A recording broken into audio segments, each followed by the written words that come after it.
I got an opportunity to come down to San Diego when they were filming the movie Gang Related. So Tupac and I hung out a little bit. Is that where you get your immense leadership swagger from? I think the swagger for sure. That's great. Mike Ryan, Executive Vice President and CIO over at Wintrust Financial Group. You guys are a big organization. We really care and have an empathy for our team, giving them opportunities to see what they can do. And we've had better success when we challenge our people, and if they fail, then we're there to support them. We're not there to bring the hammer down. Let them just go through the process of learning from that failure. It's a good message for our audience. There's nothing better than real world experience. What's been a big source of inspiration? My boss at the time, 15, 20 years ago now, he kind of pulled me aside and he said, Mike, one of these days I want you to take my chair. So good. Ever since then, I've been on this mission. So what is your favorite leadership advice? I think it would be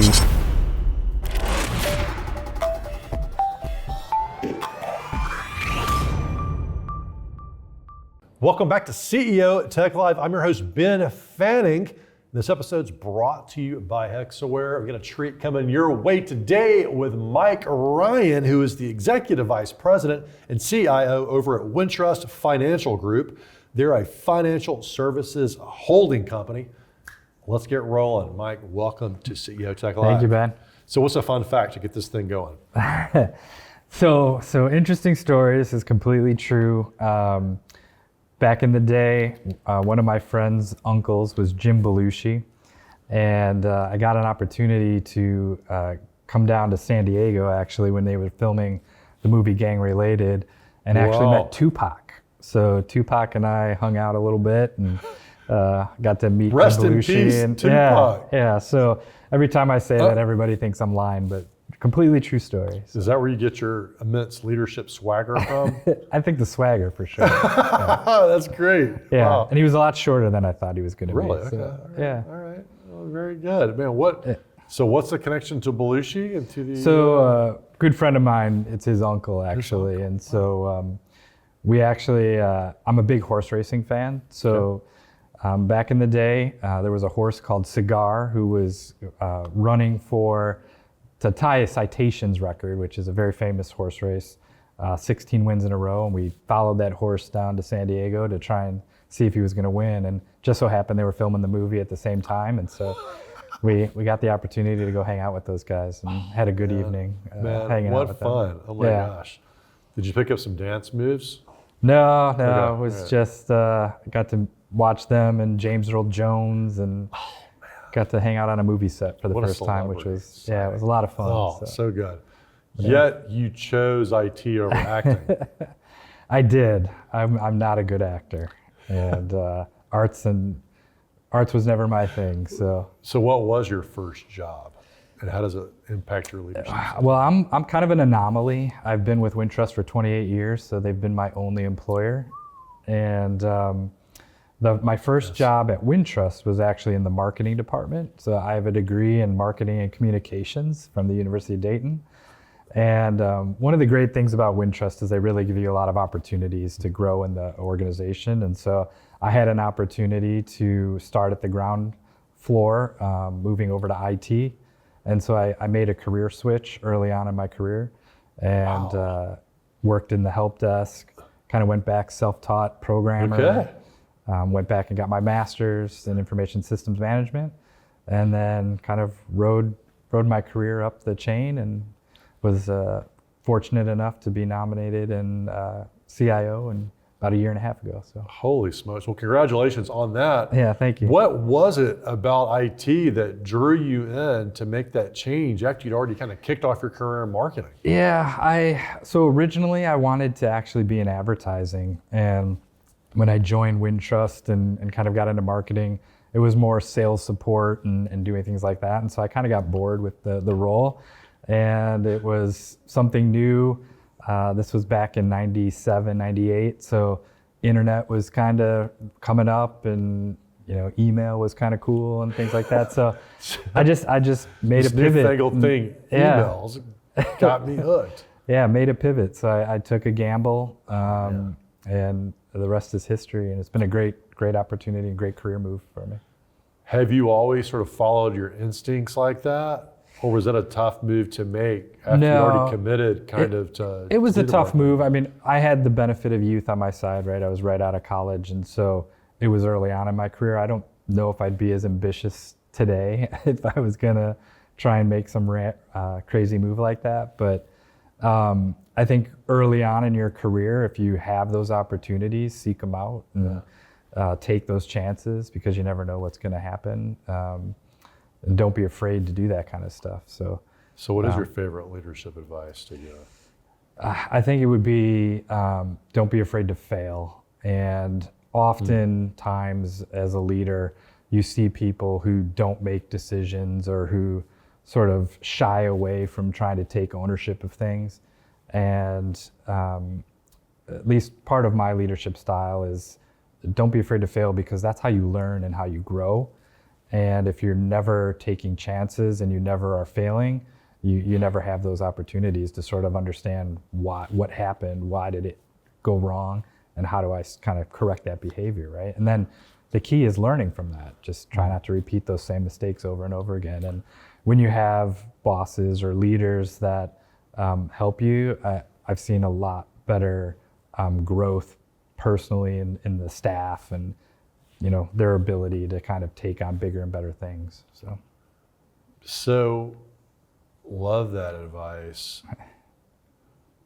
And the other side of it, I'm curious, how do you communicate that to your team when you're working for a financial company in IT? And it's like, well, there's some failures that are catastrophic. So how do you, because you guys are a big organization. So how are you communicating in a way that's going to reach everybody and they're going to remember, okay, like where's the line on fire? So the key is not to shoot yourself in the foot, right? So kind of control what you can control.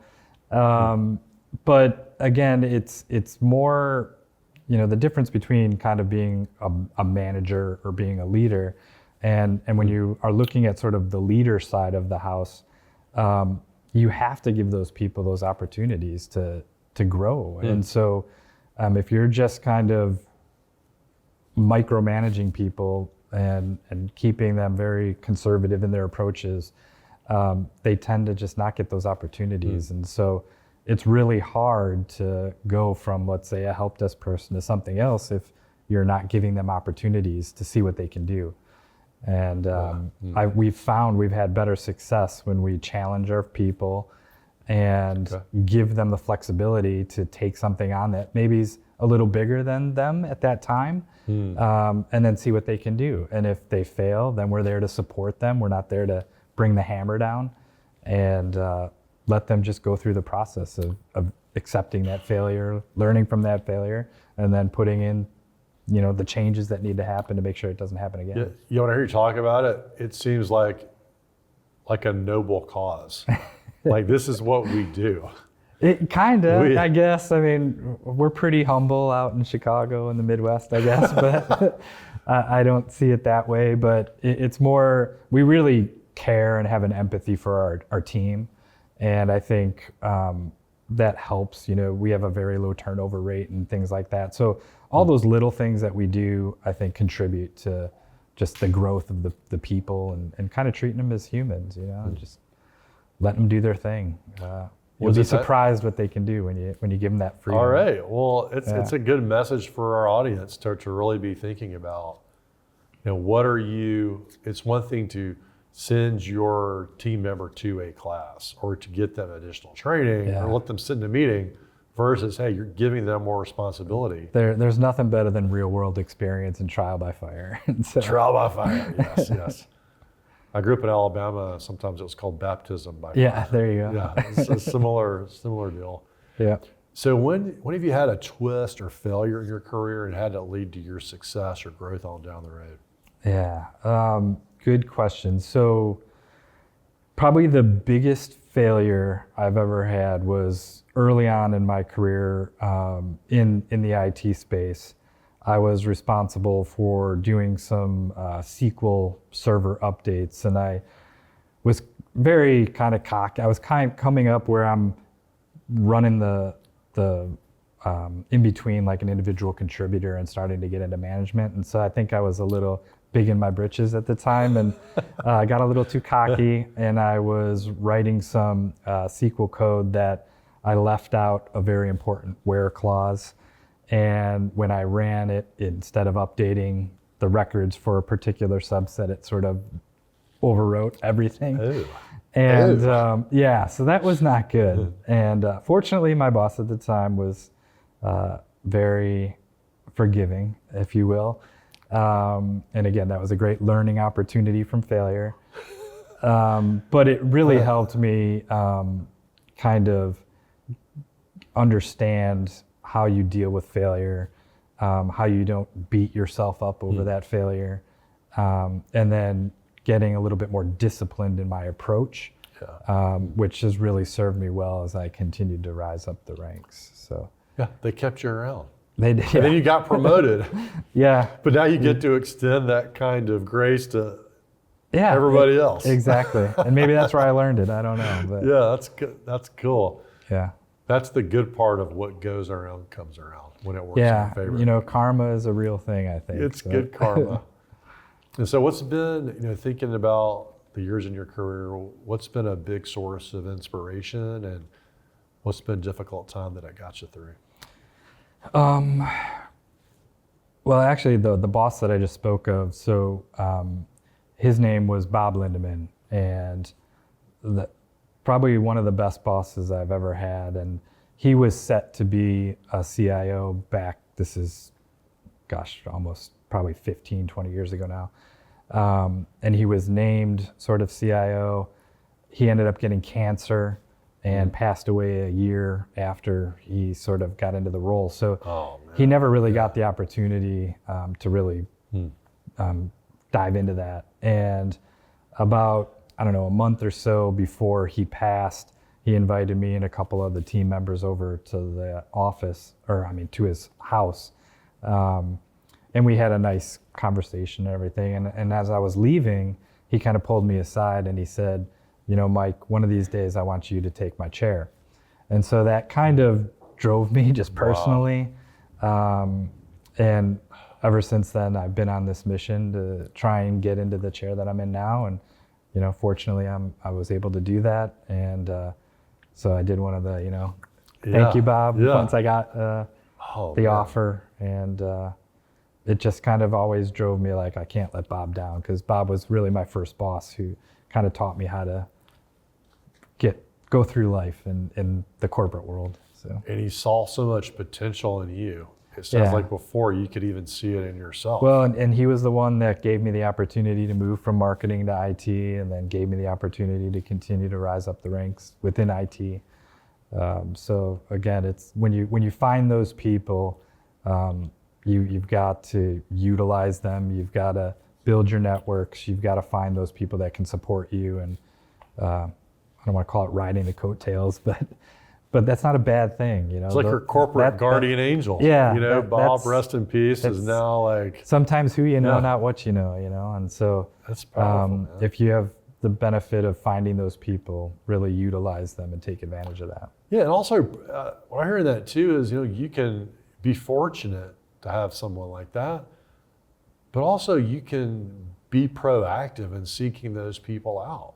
Yeah, you can. That's probably one of the biggest things that if I went back and did it again, I would have tried to build a bit bigger network. I was never a self-promoter, and I never really took advantage of, some of the networking opportunities that we have today. And so I would say if you're out there listening, definitely take advantage of that, because finding those people is really key. And again, it's sort of that what you know, or who you know, not what you know. Yeah, who you know matters, and not just who you know, but have you formed a relationship? And you strike me as a guy who probably builds pretty good relationships, whether you're like networking or not. That's what to me, it's relationship building. I don't take myself too seriously. It's a pretty laid back guy. So what's it been like working with Hexaware? Hexaware has been great. We're pretty new to Hexaware, but we've had real great success on the initiatives that we've kicked off with them. The talent pool that they have been pulling out for us has been phenomenal. So far, so good. So, Well, great. Well, what's your parting thought for our listeners today? oh gosh, The big question at the end. yeah, the big reveal, right? Again, I think it just comes down to don't be afraid to take opportunities when they're presented to you. Like this podcast. Yeah. Sometimes, you get comfortable in what you're doing or in your role, and you never know when the next great thing's going to be around the corner. So if you're presented with those opportunities, take them, even if it's not in your wheelhouse. Again, and don't be afraid to fail, because you'll learn through it, and then maybe another opportunity will come along and you'll be that much better for it, and then you'll succeed at that one. So Thanks for coming on the show, Mike. all right, Ben, thank you.